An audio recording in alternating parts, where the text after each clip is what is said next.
Halo sahabat muda, selamat datang di Katekese Singkat pada hari ini. Bersama saya Brigita Rosari dari Prodi Pendidikan Agama Katolik Universitas Sanata Dharma Yogyakarta. Pada kesempatan kali ini tentunya saya tidak sendiri dong. Saya akan ditemani oleh salah satu calon katekis yang berjiwa muda dan tentunya sangat cantik nih. Oke, Kak, mungkin bisa perkenalkan nama terlebih dahulu, Kak. Oke, terima kasih Kak Rosari. Halo rekan-rekan, perkenalkan nama saya Maria Ines Teresa Maru, biasa dipanggil Ines. Saya mahasiswi dari Program Studi Pendidikan Keagamaan Katolik Universitas Sanata Dharma Yogyakarta. Oke, dipanggilnya Kak Ines ya, Kak. Wah, kira-kira pada katekese singkat kita hari ini kita mau membahas tentang apa nih? Teman-teman pada tahu nggak nih? Pastinya nggak tahu dong ya. Nah, maka kita mau tanya ke narasumber kita pada hari ini. Kak, pada tema katekese kita hari ini nih, temanya apa sih, Kak? Oke, jadi tema yang akan kita bahas pada katekese singkat hari ini adalah pacaran sehat di era modern. Oke, berarti pacaran sehat di era modern ya, Kak? Ya.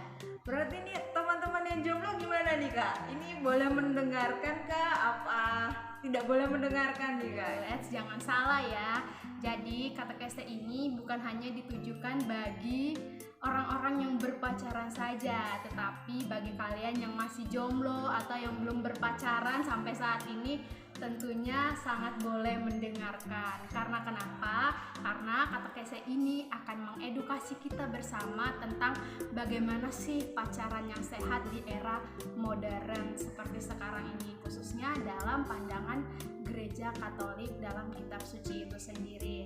Nah, jadi buat kalian para jomblo nih, sebelum memutuskan untuk pacaran sudah mendapatkan edukasi, dan bagi mereka yang sudah pacaran bisa dijadikan pedoman untuk menambah wawasan dan dibagikan kepada orang-orang di sekitarnya. Wah, keren banget loh ya teman-teman. Nah, berarti gak hanya yang pacaran yang boleh nonton, yang jomblo juga nih ya, Kak, supaya mereka, kalian yang para jomblo nih bisa menambah wawasannya nanti sebelum pacaran nih. Nah, Kak, tadi kan udah nyinggung sedikit nih, kira-kira yang menjadi alasan Kak Ines sendiri nih mengangkat tema ini tuh apa sih, Kak?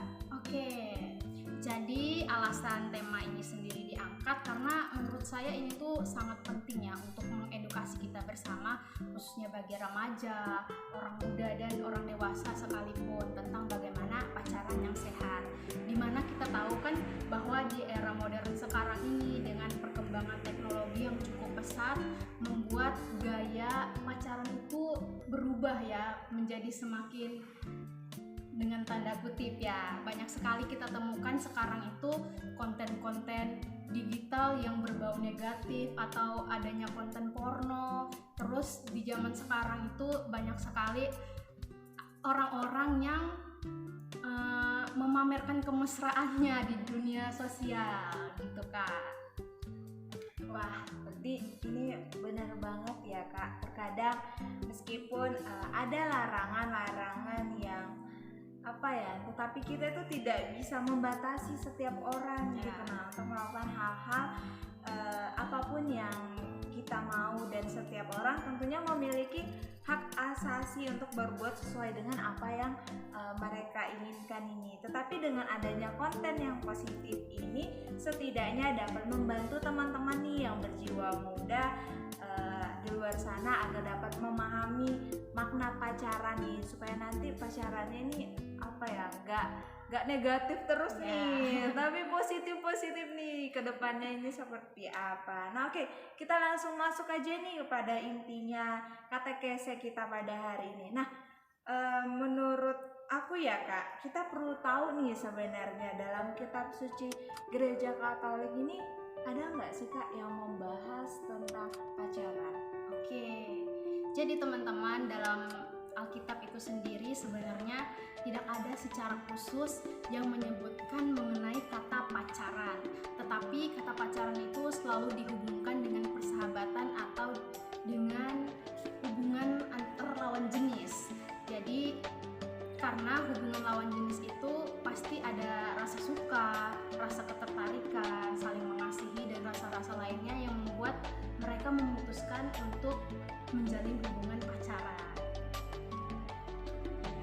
Ya juga ya kak, seringkali anak-anak milenial ini di zaman sekarang ini mengatakan bahwa mereka tidak ada hubungan sahabatan yang murni gitu, sahabatan yang benar-benar real dengan lawan jenisnya gitu. Pasti di antara kedua mereka nih ada menimbulkan rasa suka, baik itu antara perempuannya yang menyukai lakinya atau lakinya yang menyukai perempuannya, atau mungkin sama-sama saling menyukai tapi mereka tidak berani untuk mengungkapkan perasaan mereka gitu ya kak? Ya benar banget kak, menurut saya pribadi dari pengalaman saya sendiri maupun cerita dari teman-teman ya kak, bahwa ketika mereka pacaran itu pasti selalu diawali dengan hubungan persahabatan ya, dimana mereka memulai perkenalan, kemudian pendekatan, dan ketika komunikasi itu sudah terjalin timbullah rasa nyaman dan akhirnya mereka memutuskan untuk memiliki hubungan pacaran.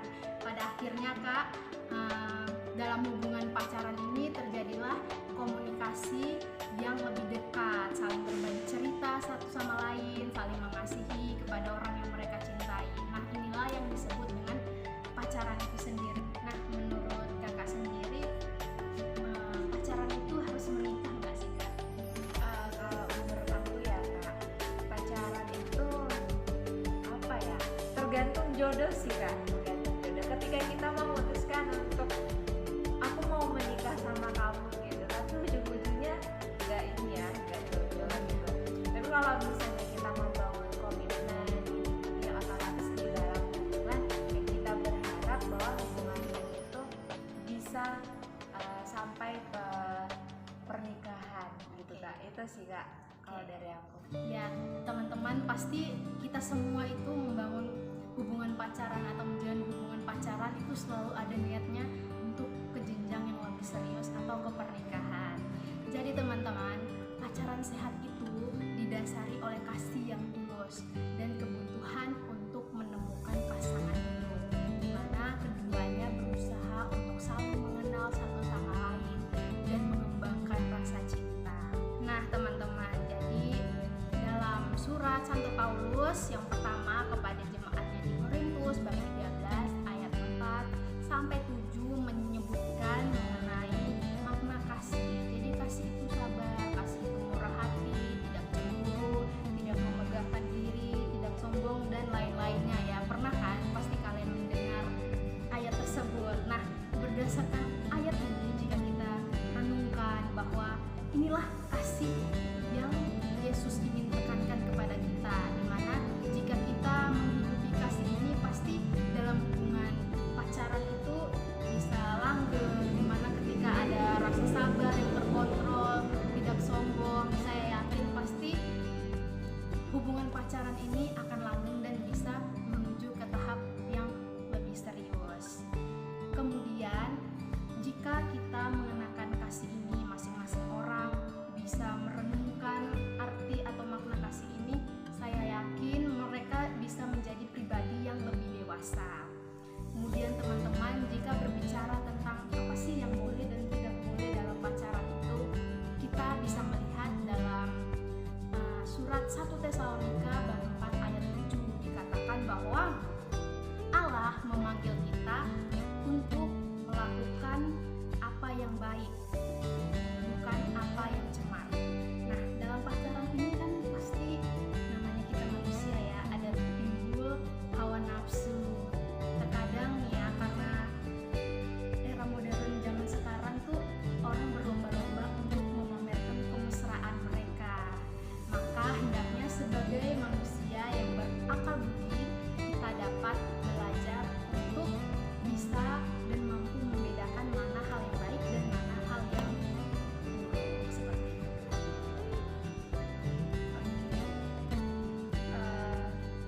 Tadi itu ada 3 poin ya kak, yang kakak jelaskan gitu, yang saya tangkap ya kak.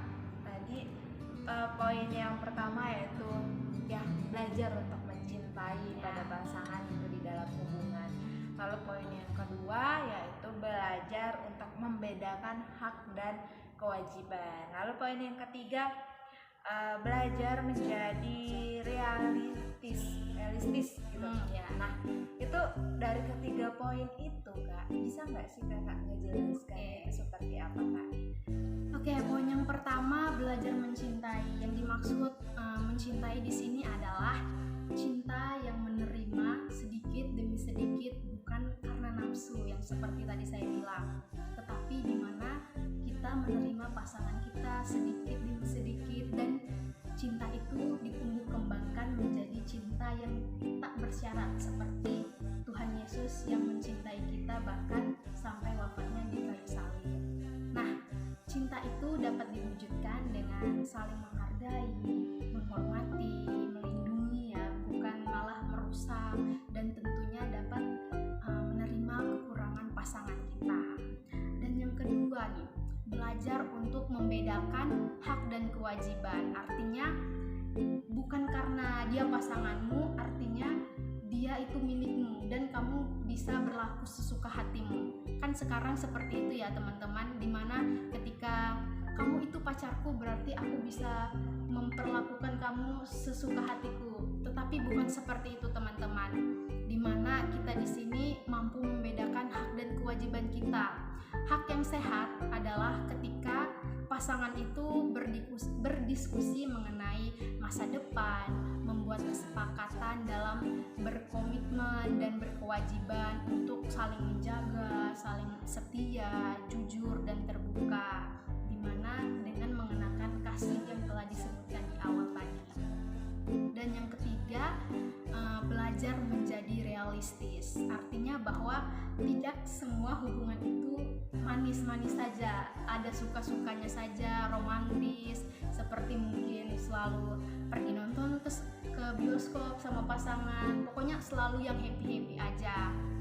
Nah, tetapi ada baiknya jika kegiatan yang senang-senang itu bisa kita lakukan ketika kita berkunjung ke tempat keluarga atau kita bersama-sama ke gereja bareng dan melakukan pelayanan bersama. Maka hendaknya ada baiknya mencari pasangan itu yang seiman, jika kita biar kita bisa melakukan hal-hal yang positif bareng pasangan kita. Pasti senang kan kalau kita melakukan hal yang seperti itu. Nah, yang dikehendaki Tuhan dalam pacaran sehat adalah agar kita dapat menjauhi segala bentuk percabulan, karena ini merupakan perintah Tuhan yang terdapat dalam 1 Tesalonika bab 4 ayat 3, disebutkan seperti ini. Karena inilah kehendak Allah pengudusanmu, yaitu supaya kamu menjauhkan dari percabulan. Dan karena tubuh kita merupakan anggota tubuh Kristus, kita meninggalkan percabulan itu. Kita dapat menjadikan diri kita itu kudus ya di hadapan Tuhan. Nah teman-teman, Tuhan Yesus sangat membenci kita untuk melakukan percabulan, apalagi di luar hubungan pernikahan Katolik yang sah. Dan teman-teman, karena di era modern sekarang ini tentu banyak konten-konten itu, konten-konten porno, konten-konten yang menunjukkan keromantisan antar pasangan yang mungkin sebelumnya belum terikat secara sah ya. Maka hendaknya kita mencari pasangan yang seiman dan kita isi hari-hari kita, kegiatan-kegiatan kita dengan hal-hal yang positif. Apalagi jika kita pacaran dengan orang yang seiman ya, kita dapat melakukan pelayanan bersama di gereja, bisa juga pergi ke gereja bareng, dan dapat melakukan kegiatan positif lainnya seperti itu. Wah teman-teman, gimana sih pemaparan dari narasumber kita pada hari ini? Sungguh sekali sangat lengkap dan tentunya memberikan kita semua nih sebagai anak muda di pembelajaran yang sangat berharga bagi kita, agar kita ketika menjalani hubungan pacaran itu kita tidak terjerumus dengan hal-hal yang negatif. Kita terjerumusnya dengan hal-hal yang positif dong ya Kak. Nah, saya menggarisbawahi nih Kak, bahwa di zaman modern ini itu dengan perkembangan teknologi yang sangat canggih, kita bisa memanfaatkan hal itu untuk melakukan hal-hal yang positif ya Kak. Ada baiknya jika kita tidak meniru mengenai gaya pacaran yang tidak seharusnya seperti yang telah dijelaskan tadi oleh Kak Ines. Ada baiknya jika dalam pacaran itu kita saling menyayangi, kita saling mengasihi, kita saling melindungi satu sama lain, bukan menghancuri gitu antara pasangannya gitu. Nah, itu tadi yang Kakak jelaskan dari kitab suci 1 Korintus bab 13 ayat 4 sampai 7. Biarlah tubuh kita ini itu dipenuhi oleh bait suci Allah dan dapat kita junjung sesuai dengan martabat kita yang mulia. Nah, Kak Ines, tadi kita udah masuk penjelasan tentang kitab suci, Kakak udah menjelaskan dari awal nih Kak. Nah, kita tidak terasa nih Kak, kita udah di penghujung katekese kita ini. Nah, sekarang aku boleh nanya nggak nih Kak, niat yang perlu kita wujudkan bersama nih dalam berpacaran di era modern ini tuh seperti apa? Oke, tidak terasa ya, kita sudah di akhir acara, cepat sekali rasanya. Oke, jika ditanyakan kira-kira niat apa yang akan kita bangun, oke, menurut aku ya, tindakan nyata yang dapat kita lakukan bersama kedepannya adalah bagaimana kita dapat melaksanakan perintah Allah mengenai larangan dalam berhubungan dengan lawan jenis atau pacaran di era modern. Yang pertama, di mana kita bisa memanfaatkan teknologi dengan konten-konten yang mengedukasi atau yang berbau hal yang positif. Dan yang kedua, kita bisa saling mencintai dengan tulus tanpa syarat dan tentunya berkomitmen dalam menjalin suatu hubungan. Dan yang ketiga adalah tanamkanlah dalam diri kita bahwa kita adalah anggota tubuh Kristus, yang dimana kita harus jaga diri kita, apalagi kita ini sebagai perempuan ya Kak. Jadi kita harus menjaga kekudusan itu dengan cara menjauhi percabulan dan tingkah laku yang mungkin menyimpang dari apa yang Tuhan inginkan kepada kita gitu. Wah, ini niat-niatnya sungguh luar biasa sekali nih Kak. Terima kasih Kak Ines. Ini teman-teman nih, tadi ada 3 poin ya, niat-niat yang sudah disampaikan oleh Kak Ines. Nah, gimana nih? Apakah teman-teman semuanya setuju dengan niat-niat yang sudah disampaikan oleh Kak Ines? Ya, harapannya harus setuju ya teman-teman. Gimana Kak? Setuju ya? Setuju. Betul. Nah, jika teman-teman memiliki aksi konkret lain yang hendak dibangun, mungkin silahkan bisa tuliskan nih di kolom komentar sini nih, apa sih aksi konkretnya nih supaya bisa pacarannya nanti nih sehat gitu di era modern nih. Oke, begitulah teman-teman perjumpaan kita dalam katekese singkat pada hari ini. Terima kasih saya ucapkan kepada Kak Ines yang telah memberikan banyak pelajaran nih Kak, yang berharga bagi kita nih supaya kita bisa pacaran yang positif ya Kak. Nah, semoga kita semua dapat memetik dan menyadari makna pacaran yang sehat itu di era modern ini, sehingga kita mampu memahami makna pacaran dan dapat menerapkan pacaran yang sehat di era modern ini dengan baik, sebaik mungkin gitu. Oke. Sekian katekese singkat pada hari ini. Terima kasih dan sampai jumpa. Semoga Tuhan Yesus memberkati kita semua. Terima kasih.